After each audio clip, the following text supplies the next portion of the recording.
ይሄ ለማኝ ገዳይ ባሏ በቁሟ ሊቀብራት ሲላጋለጠው ከሬሳ ሳጥን ውስጥ አውጥቶ ሕይወቷን ሲያተርፍ የተፈጠረውን ጉድ ሳታዩ እንዳታልፉ። በኢትዮጵያ ታሪክ እንዲህ አይነት የቀብር ስነ ስርዓት ታይቶ አይታወቅም። ገዳዩ ባሏ አጠገቧ ቆሞ ውዴ እያለ የሚያለብስበት፣ ህዝቡ በተቃውሞ ፍትህን ለማግኘት የሚሞክርበት እውነተኛ ታሪክ ነው። ሰላም ውድ የቻናላችን ተከታዮች፣ ዛሬም እንደተለመደው በሕይወት መድረክ ላይ ከተከሰቱት እጅግ አስገራሚና ልብ አንጠልጣይ ክስተቶች አንዱን ይዘንላችሁ ቀርበናል። ታሪኩ የሞትና የሕይወት ድንበር የት ድረስ ነው? ክህደትስ ጥጉ የት ነው ብለን እንድንጠይቅ ያስገድደናል። አንዲት ቢሊዮነር ሴት በገዛ ቀብሯ ላይ ከሞት ስትነሳ የተፈጠረውን አስደንጋጭ ክስተት ስትሰሙ በእጅጉ ትደነቃላችሁ። ይህ ታሪክ በገንዘብ ስለታወረ ክህደት፣ ስለማይታመን ጀግንነትና ስለተሰጠ ሁለተኛ ዕድል የሚያወሳ ነው። እስከ መጨረሻው አብራችሁን ቆዩ።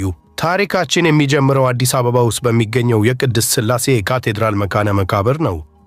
ቀኑ በሐዘን የተሞላ፣ ሰማዩም እንደ ሐዘንተኞቹ ልብ በደመና ተሸፍኖ ነበር። በመቶዎች የሚቆጠሩ ሰዎች በጥቁር ልብስ ተውበው የአንዲትን ታላቅ ሴት የቀብር ሥነ ሥርዓት ለመታደም ተሰብስበዋል። ሟች ወይዘሮ ሄለን ገብረ መድኅን በከተማዋ እጅግ የተከበሩና በሪል ስቴት ዘርፍ በቢሊዮን የሚቆጠር ሀብት ያፈሩ ጠንካራ ሴት ነበሩ። በወርቅ ያጌጠው የሬሳ ሳጥናቸው ገና 45 ዓመት ባልሞላው ሰውነታቸው ተከፍቶ ይታያል። ፊታቸው ላይ ምንም አይነት የስቃይ ምልክት አይታይም። ልክ በሰላም እንደተኙ ሕፃን ይመስላሉ። ከሁሉም በላይ ልቡ የተሰበረ የሚመስለው ግን ባለቤታቸው አቶ ካሳሁን በላይ ነበር። አይኖቹ በእንባ ታጥበው ሰውነቱ እየተንቀጠቀጠ ነበር። ባለቤታቸው አቶ ካሳሁን የሉዬ የኔ ፍቅር እንዴት ተውሽኝ፣ ያለ አንቺ ምን ሆናለሁ እያለ ያለቅሳል። የቀብር ሥነ ሥርዓቱን የሚመሩት ቄስ የመጽሐፍ ቅዱስ ቃልን እያነበቡ ነበር። መቃብር ቆፋሪዎቹ የሬሳ ሳጥኑን ለመዝጋትና ወደ መቃብሩ ለማውረድ ሲዘጋጁ ከየት እንደመጣ ያልታወቀ አንድ አስደንጋጭ ድምፅ በድንገት ጸጥታውን በከባድ ጩኸት አደፈረሰው። አንድ እብድ የሚመስል ሽማግሌ ሰውዬ አቁሙ፣ አትቅበሯት፣ በሕይወት አለ። ሁሉም ሰው በድንጋጤ ወደ ድምፁ አቅጣጫ ዞረ። ከሐዘንተኛው መሃል እየገፋ የሚመጣ ያረጀ ሰውዬ፣ ልብሱ የቆሸሸና የተቀዳደደ፣ ጸጉሩና ጺሙ የተንጨባረረ አንድ ሰው ነበረ። ይሄ እብድ ማን ነው? ከየት መጣ? ጥበቃዎች አስወጡት ከዚህ አለ። ወይዘሮ ሄለን ባለቤት አበበ የተባለው የጎዳና ተዳዳሪ ሰውዬ ግን እባካችሁ ስሙኝ፣ ወይዘሮ ሄለን አልሞተችም አለ። መርዝ ተሰጥቷት ነው፣ ልክ እንደሞተ ሰው የሚያደርግ አደገኛ መርዝ። የሰውየው ንግግር እንደ መብረቅ በሐዘንተኞቹ መሃል አረፈ። አንዳንድ ወጣቶች ስልካቸውን አውጥተው ይህንን ያልተጠበቀ ድራማ መቅረጽ ጀመሩ። ሰውየው እጁን ወደ አቶ ካሳሁን የወይዘሮ ሄለን ባለቤትና ከጎኑ ወደ ቆመው የቤተሰቡ ሐኪም ዶክተር ዳዊት ላይ ቀሰረ። እነዚህ ናቸው አለ። እብድ የመሰላቸው ግን መልካሙና ምስኪኑ አበበ በወይዘሮ ሄለን ላይ ከባዱን ክፋትና ሴራ ሲያሲሩ በገዛ ጆሮዬ ነው የሰማዋቸው። ሀብቷን ለመውረስ ነው፣ ንብረቷን ለመብላት ፈልገው ነው አለ። ዶክተሩ የውሸት የሞት ኪኒን ለወይዘሮ ሄለን ሰጥቷል ብሎም ተናገረ።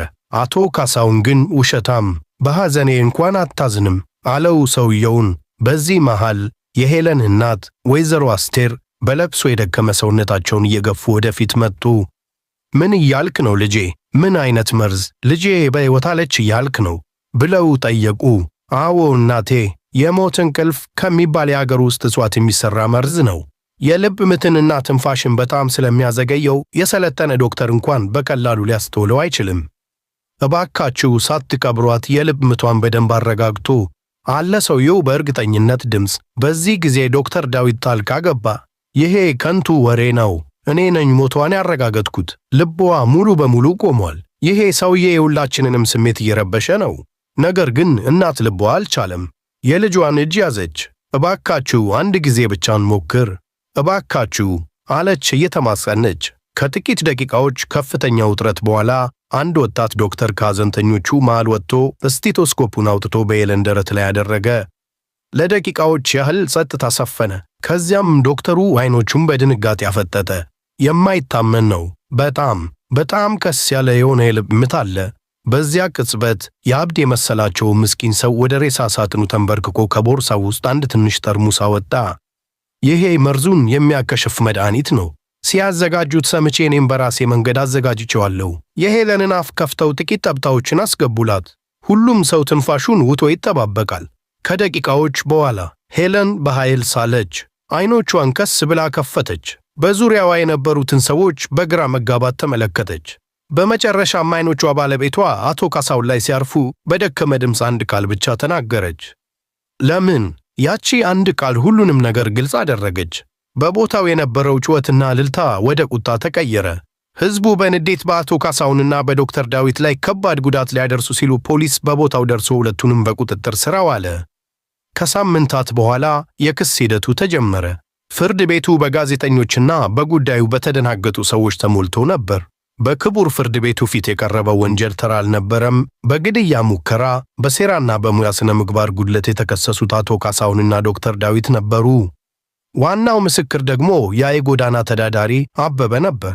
አበበ በቀደምት ሕይወቱ ጎበዝ የሶፍትዌር መሐንዲስ እንደነበር፣ ነገር ግን በደረሰበት ከባድ የመኪና አደጋ ሚስቱንና ልጁን ካጣ በኋላ ሕይወቱ እንደተናጋና ለጎዳና እንደተዳረገ አስረዳ። አደጋው ከመከሰቱ አንድ ቀን በፊት ሁሌ ከሚተኛበት ድልድይ ስር ሆኖ የአቶ ካሳሁንን መኪና ያውቀዋል። ሁለቱ ሰዎች ካሳሁንና ዶክተር ዳዊት ስለ ወይዘሮ ሄለን፣ ስለ መርዙ እና እሷን ከቀበሩ በኋላ ንብረቷን እንዴት እንደሚከፋፈሉ ሲያወሩ ሰማ። ይህንን ነገር አይቼ ዝም ብል ኖሮ ከገዛ ሕሊናዬ ጋር መኖር አልችልም ነበር። እኔ የገዛ ቤተሰቤን ማትረፍ አልቻልኩም፣ ነገር ግን ሌላ ንጹሕ ሰው ሲሞት ዝም ብዬ ማየት አልፈለኩም ሲል ቃሉን ሰጠ። የመጨረሻው የፍርድ ቀን ደረሰ። ዳኛው መዶሻቸውን ከመምታታቸው በፊት ወደ ወንጀለኞቹ ዞሩ። የዕድሜ ልክ ጽኑ እስራት ከከባድ ሥራ ጋር ፈርጄባቸዋለሁ አሉ ዳኛው። አቶ ካሳሁን በንዴት ጮኸ። አዎ፣ ሁሉንም ነገር ፈልጌው ነበር። ሁሉንም ነገር የኔ መሆን ነበረበት። እኔ በገዛ ቤቴ ውስጥ እንደ ጥላ፣ እንደ አገልጋይ ነበር የምቆጠረው። እሷ ሁሉንም ነገር ተቆጣጠራ ነበር እያለ አበደ። ፍርዱ ከተሰጠ በኋላ ወይዘሮ ሄለን ሕይወቷን በአዲስ መልክ ጀመረች። የመጀመሪያ ሥራዋ ያደረገችው አበበን መፈለግ ነበር። ካገኘችው በኋላ አስፈላጊውን ሕክምናና ድጋፍ እንዲያገኝ አድርጋ በቀድሞ ሙያው በሶፍትዌር መሐንዲስነት በድርጅቷ ውስጥ በልዩ አማካሪነት ቀጠረችው። ከጊዜ በኋላ ወይዘሮ ሄለን በበጎ አድራጎት ሥራ ላይ በምትንቀሳቀስበት ወቅት ዮፍታሔ ከሚባል ቅንና ታማኝ ሰው ጋር ተዋወቀች። ዮፍታሔ ለገንዘቧ ሳይሆን ለራሷ ማንነት የሚወዳት ሰው ነበር። አበበም እንዲሁ በድርጅቱ ሳባ የምትባል የሕግ ባለሙያ አግኝቶ ሕይወቱን በአዲስ መልክ ጀመረ። ከዓመታት በኋላ በሄለን ሰፊ ግቢ ውስጥ ሁለት ደስተኛ ቤተሰቦች ተሰብስበው ነበር። ሄለንና ዮፍታሔ ከአንዲት ልጃቸው ጋር፣ አበበና ሳባም ከአንድ ልጃቸው ጋር። ያ ከዓመታት በፊት የነበረው አስደንጋጭ ክስተት የሁሉንም ሕይወት ለበጎ እንደቀየረው እያወሩ ይስቃሉ። ይህ ታሪክ እንድናስብ የሚጋብዘን አንድ ትልቅ ጥያቄ አለ። በየዕለት ኑሯችን ስንት ሰዎች ናቸው በውሸት ጭንብል ፊታቸውን ሸፍነው አጠገባችን የሚኖሩት? ስንት ካሳሁኖች ናቸው ውዴ እያሉ በልባቸው ክፋትን የሚያስቡት? በተመሳሳይ መልኩ ስንት አበበዎች ናቸው በመናኛ ልብሳቸው ውስጥ የወርቅ ልብ ደብቀው እኛ ግን ማን ናቸው ብለን በንቀት የምናልፋቸው? ይህ ታሪክ ሰዎችን በውጫዊ ገጽታቸው ሳይሆን በልባቸው ንጽሕና እንድንመዝን ያስተምረናል። ይህ ታሪክ የሚያስተምረን ትልቁ እውነትም ይሄን ነው። የሄለን፣ የአበበ፣ የዮፍታሔና የሳባ ሕይወት ሁላችንም በሕይወታችን ውስጥ ለሁለተኛ ዕድል የተገባን መሆናችንንና ያቺ ዕድል ስትመጣ በፍቅር በይቅርታና በደግነት ልንጠቀምባት እንደሚገባ ያስታውሰናል። የወይዘሮ ሄለን ዳግም መወለድ የሕይወት ዳግም መወለድ ብቻ አልነበረም፣ የአመለካከትም ዳግም መወለድ ነበር። ከዚህ ክስተት በፊት ሕይወቷ በስኬት በንግድና በቁጥሮች የተሞላ ነበር። ነገር ግን ከሬሳ ሳጥን ውስጥ ስትነቃ ለመጀመሪያ ጊዜ ከቁሳዊ ሀብት በላይ የሆኑ እውነተኛ ሀብቶችን አየች። የታማኝነትን ዋጋ፣ የደግነትን ኃይልና ያለምንም ጥቅም የሚሰጥን የሰው ፍቅር ውበት ተረዳች። ያቺ የሞት ጣር እውነተኛው ሕይወት ምን እንደሆነ ያስተማረቻት መምህሯ ሆነች። ያጋጠማት ክህደት በሕይወቷ ውስጥ እውነተኛና ሐሰተኛ ሰዎችን እንድትለይ የረዳት መስታወት ሆነ።